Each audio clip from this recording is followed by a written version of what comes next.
everyone, Dujahao! Welcome back to our channel.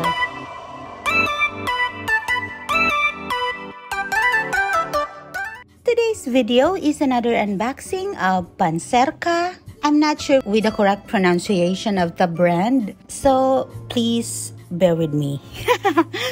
So I ordered this from Shein, Pancerca Travel Mini Iron. So this Travel Mini Iron has 180 degrees foldable handheld. Galing, no? And this mini electric iron is a fabric wrinkle remover that has a wet and dry ironing features.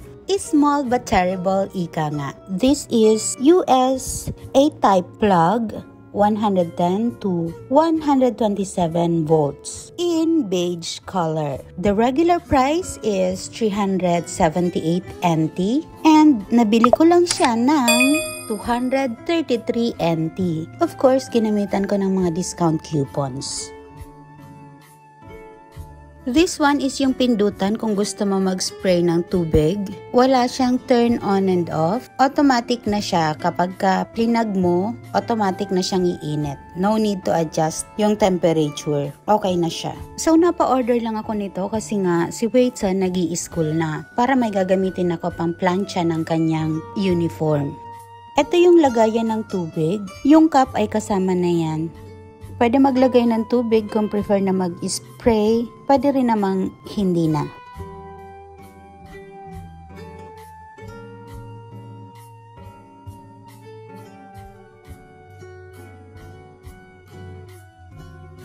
Then, i-plug na natin, try na natin kung gumagana nga.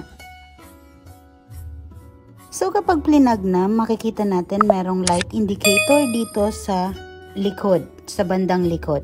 And then, makikita rin dyan yung level ng tubig na meron sa loob. Try natin yung patayo. Parang ang hirap pala magplansya ng nakatayo. Mas okay yata yung ihiga. Try natin ng nakahiga na lamang. Nang naka-flat na lang itong ating paplansyahin. Feeling ko mas madali siyang gawin. Kasi bukod sa nagbi-video ako. Kaya ganon.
If you are new here in our channel, please don't forget to like, comment, share the video, and subscribe to our channel. That's all for today's video. Thanks for watching. Bye!